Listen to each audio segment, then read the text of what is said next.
नाजरीन अस्सलाम वालेकुम वरहमतुल्लाह। 10वीं जमात के तलबा के लिए जो अंग्रेज़ी का मज़मून है इसमें पोइट्री सेक्शन में पढ़ा रहा हूँ। तो अभी तक हमने लगभग 4 पोएम्स पढ़ी हैं जो 10वीं जमात के सिलेबस में हैं। तो स्पीक अप फैज़ अहमद फैज़ जो कि दरअसल उर्दू में लिखी गई एक नज़म है जिसका उन्वान है बोल बोल के लब आज़ाद है तेरे। तो इसको हमने अभी तक 4 सेक्शंस में अंडर डिफरेंट हेडिंग्स डिस्कस किया है। तो आज मैं इसका आखिरी हिस्सा आपके सामने पेश कर रहा हूँ और it's about figures of speech.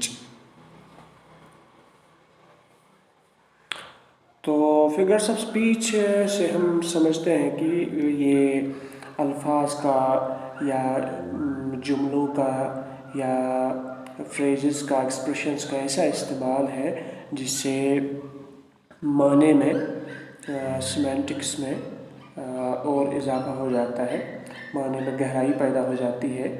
और कारी जब इस चीज़ को पढ़ता है, किसी तख्लीक को पढ़ता है, तो बहुत कम लफ्ज़ों में ज़्यादा से ज़्यादा जो माने हैं वो बयान किए जाते हैं। So we call that figure of speech. If any word is used figuratively and that connotes a lot other than the common usage, so we call that it has been used figuratively or figures of speech have been used. So one among these figures of speech is the metaphor. It's one of the important things. So metaphor is a device. It's a figure of speech that's used uh, to compare the two things, to unlike things, to different things. So when we compare them on the basis of some common quality. But unlike simile, we don't use here like and as. So reading from this, what we are weaving, its metaphor is a figure of speech in which comparison is made between unlike things.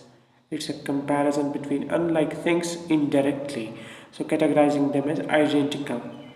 A metaphor is a word basically or a phrase used in an imaginative way. It's used in an imaginative way to describe something else. It's used to show how two different things have the same quality.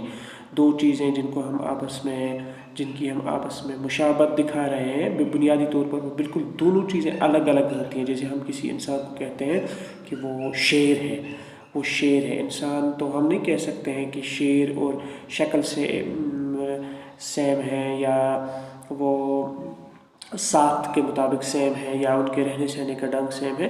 दरअसल हम किसी एक चीज़ की बुनियाद पर, मसलन बहादुरी की बात ले लें, जब हम किसी को कहते हैं कि वो शेर है, हम अक्सर बहादुरी की का जो एलिमेंट है उसी को हाईलाइट करने की कोशिश करते हैं। So at that time we are basically comparing these two things, but actually we want to highlight some particular quality. It's not that all the things are identical, they are all same. Basically only one thing is similar between the two.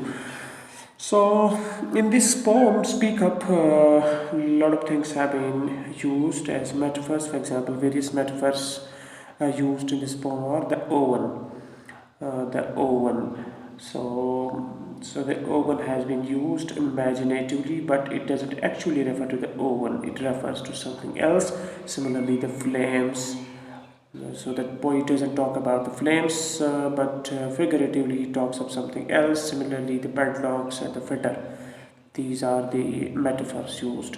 So let's try to understand some a bit. For example, these metaphors have been used to describe the struggle for India's freedom in a symbolic manner, and metaphors describe some aspects of our struggle for freedom in an imaginative manner.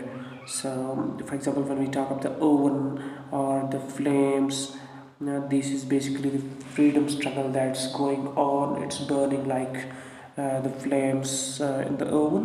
So then there are padlocks and fetter. They actually symbolize, they are metaphorically used for the restrictions and curtailments and the hurdles and the obstacles that are all around. So these are metaphorically used. Then we have a figure of speech, that's imagery. Imagery जो मंजर कशी की जाती है, तस्वीर कशी, जो तस्वीरों का इस्तेमाल कोई शायर करता है, अल्फाज का ऐसा इस्तेमाल कि वो किसी मंजर की ऐसी तस्वीर कशी करता है कि पढ़ने वाले की आंखों के सामने उस मंजर की पूरी तस्वीर आ जाती है. We call that image.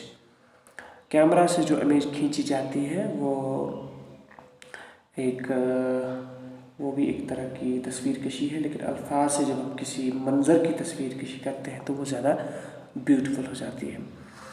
The black Smith shop जिसका तज़किरा हुआ है, जब हम ब्लैक स्मिथ शॉप जिसको इस पोम में डिस्कस किया है उसका तज़किरा हुआ है, तो ऐसे तज़किरा हुआ कि बिल्कुल जैसे हम किसी लोहार की दुकान में खुद आकर बैठ जाते हैं. So basically this black Smith shop stands for the situation the freedom fighters have created for the liberty of their Motherland.